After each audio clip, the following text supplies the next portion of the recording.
high expectations in the beginning of the blessed month of Ramadan. Alhamdulillah, once again, it's a reminder for us. We're in the last days and we can still make up for our weaknesses. So just to go over what we discussed, the first point that we discussed on the first night of Ramadan was 3 reasons of sin.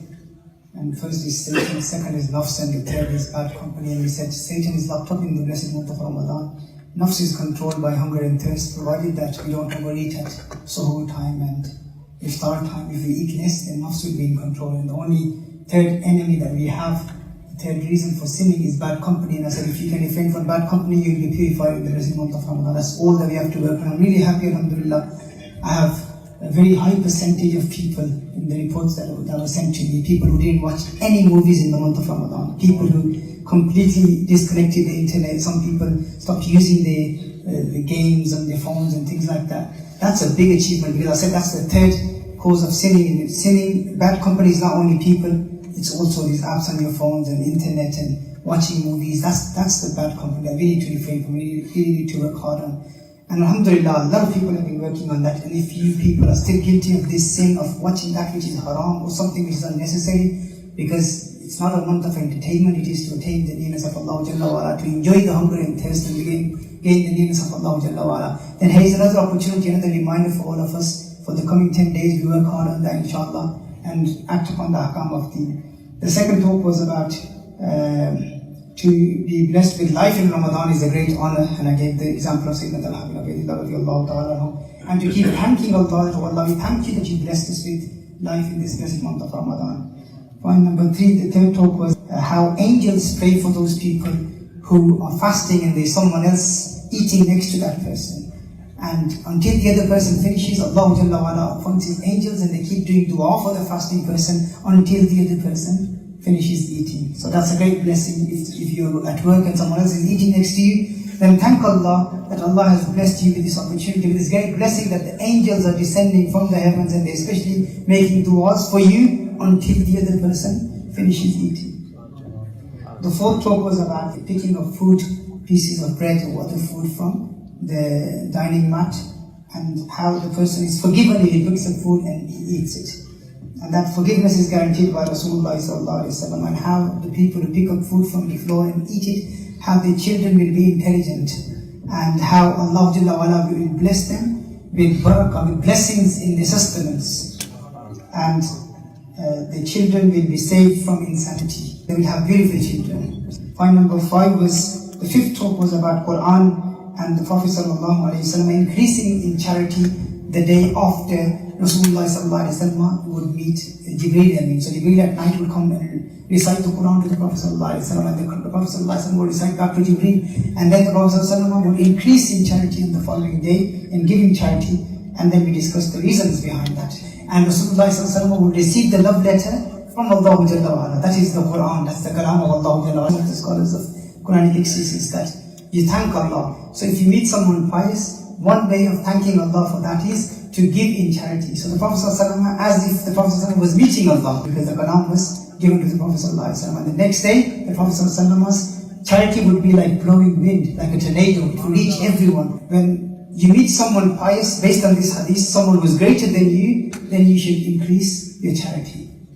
You should give more sadaqah if you meet someone who is greater than you, someone more pious. And who's greater than the Prophet ﷺ? It is Allah. So this was a meeting between Allah and the Prophet ﷺ. The kalam of Allah was given to the Prophet ﷺ. And Rasulullah ﷺ would thank Allah for receiving the mercy from Allah. So why shouldn't we thank Allah for the mawlid of the Prophet ﷺ? So this is a point for mawlid also. Because when we receive the blessing of Allah in the form of the Prophet ﷺ, we should increase the sadaqah. Then we talked about, the sixth talk was delay in tawbah, and the 2 types of people who make tawbah. The tawbah which is accepted and the tawbah which is rejected. A detailed lecture was delivered on that. And the practical methods of tawbah and how a person, if he sins, then he is given 6 hours to repent. If he repents within the 6 hours, then that sin is not written. That person's sin is not written. So other points of tawbah were mentioned in that. The 7th talk was man sama Ramadan and man qama. Whoever fast in the blessed month of Ramadan is forgiven. And I said Ramadan is not limited to fasting only. Ramadan is not only about not eating, it's also about not sleeping. Sleeping less. The way we eat less, in the same way we sleep less. And then we talked about how those people who sleep during the day, how they are deprived from the blessings of the blessed month of Ramadan. So sleep less in the month of Ramadan. In the same talk, we talked about the example that we are constantly thinking about in Taraweeh, that for Taraweeh, for every sajda, 1,500 good deeds are written in our account. For every sajda and every Taraweeh, we should be thinking about that. If someone makes a poster that in this masjid, you will get 1,500 pounds for every sajda in Taraweeh, everyone would be here. You wouldn't have to make any phone calls to remind people, but here it is hasanat. Imagine that if someone says 1,500 pounds for every sajda that you perform, you will get us guaranteed. Imagine this place would be packed out. It's still a blessing, alhamdulillah. So many people come, alhamdulillah. So just remember this in your sajda. 1,500 good deeds are written in every sajda, alhamdulillah. Then the 8th lecture was the shukr of Allah, and I talked about it's like 1 + 1 2. That's how the law is. This is the Islamic law. Gratitude increases Allah's blessings. Ingratitude decreases Allah's blessings. So rather than complaining about what we don't have, let us make a habit. And in our Qantul Huda manhaj, every night muhasabah that we do in those who are in this tariqah, every night muhasabah, 1 point in muhasabah is we count the blessings of Allah and we thank Allah Jalla wa Ala. So don't talk about what you don't have, talk about what you have and thank Allah, because this is a promise from Allah. لَإِن شَكَرْتُمْ لَأَزِيدَنَّكُمْ. Make a habit every night before going to sleep. Thank Allah for your eyes, thank Allah for your hands, for your feet, your tongue, your ears, your house, your children, your family. Count the blessings of Allah and say, Allah, I thank you for what you blessed me with. Stop mourning and complaining about what you don't have. And this is a guarantee. Gratitude increases Allah's blessings. Allah will give you everything if we change our approach and keep thanking Allah.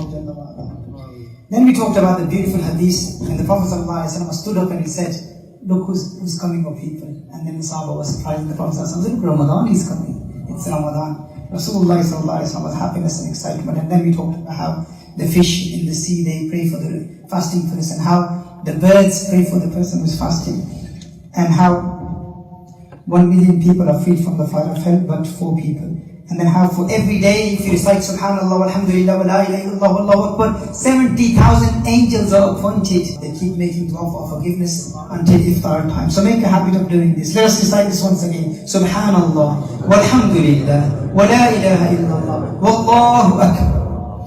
Subhanallah.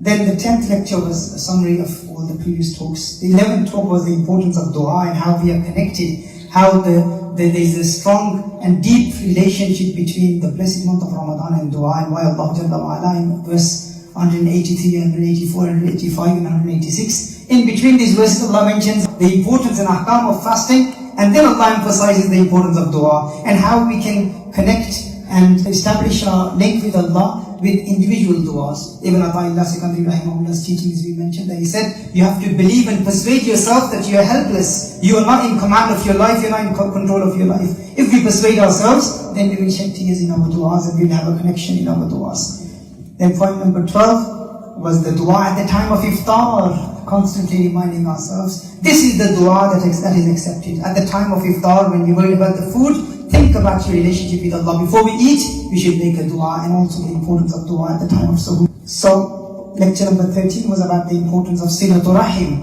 importance of joining ties of relationship. How many of us have actually gone to our relatives and people who have distanced themselves from us to solve and resolve all our grievances and ikhtilafat and ask for forgiveness, even if they are wrong, even if they have oppressed you, but to seek their forgiveness, to be blessed from the barakahs of the blessed month of Ramadan. And how those people who are guilty of breaking ties of relationship, how they do not benefit from the blessings of Ramadan. And lecture number 14 was the azab of not fasting, as I talked about yesterday as well. There are many people in our community that they do not fast. So we talked about the punishments of those who do not fast and those who fast and then they break their fast. And number 15 was the importance of respecting the house of Allah. Some very important lessons were taught about, and especially those people who are in itikaf. And I mentioned that you can't do good in the house of Allah. You cannot eat in the house of Allah. It's haram to sleep in the house of Allah unless you make the intention of itikaf. So whenever you enter in the masjid, make an intention of itikaf. Even if you've got water for dam, do not drink that water. Drinking, eating and sleeping in the house of Allah, it is haram unless you make the intention of itikaf. So how do you make the intention of itikaf? You can say it in English, Allah, I make the intention of itikaf. The lecture after that was about the link between Quran and why Allah gives the example of rain in the Quran, and how dead land is revived, given life by rain, and how Quran gives life to dead hearts. So we need to ask ourselves, what have we thanked Allah for blessing us with Quran? And then we talked about Sayyidina Isa alayhi salam, Injil. After the revelation of Injil for 600 years there was no wahi, and then there was a great ni'mah which Allah mentions as a great blessing that was sent after darkness, and Allah says this darkness kept increasing and people were waiting for light, and then the light came in the form of the Quran, and we have that light, and the month of the light, the nur that came from Allah, it is the blessed month of Ramadan. How many of you have actually read the Quran? What is your favorite surah in the Quran? If I ask you this question, I've come across Christians, I've come across atheists who come to debate me about the existence of Allah Jalla wa'ala. When they ask them, they say that Muslims, they do not have a favorite surah of the Quran. They do not know which surah is the best surah. They study the Quran to refute the Muslims. They know the Shaami Nuzul and the reasons why the rest of the Quran were revealed. But unfortunately, it is the blessed month of Ramadan, but we are still not connected with the Quran. That letter is written for us, but we haven't even read that letter yet. Let us make this niyyah, inshallah, in the coming last 10 days of Ramadan. We will recite the Quran, those of you who are deprived of this ni'mah. And then we talked about Imam Ahmad Riza Rahimahullah's dream, how Allah Rahimahullah was cured in the blessed month of Ramadan. His father has told him in his dream, his father came in his dream and told him that you will fall ill, but we make sure you don't miss the Zom of Ramadan. So he kept fasting, and then he was cured because of the benefits of fasting. And then yesterday's talk was about backbiting. That's how to control your tongue, and how some people, they do not benefit from the blessed month of Ramadan. It is nothing more than hunger, thirst, and remaining awake. So if you want to benefit, then we have to control our tongues, we have to control our eyes, we have to control our hands, and we mentioned many hadiths regarding that. So make niyyah, inshallah, coming 10 days we'll act upon this, inshallah. Eid day, just a reminder for everyone, invite all your friends, all your relatives. There are brothers, mashallah, who will be coming from other cities as well, and we're thinking of the Eid prayer. There will be refreshments, and also nasheed artists will be coming, and we'll have, inshallah, an atmosphere, a spiritual atmosphere, inshallah. So what time do you think? We were thinking between 9 and 9:30. We couldn't really decide. Some people are coming from other cities as well. So what time do you guys want to come? What do you suggest?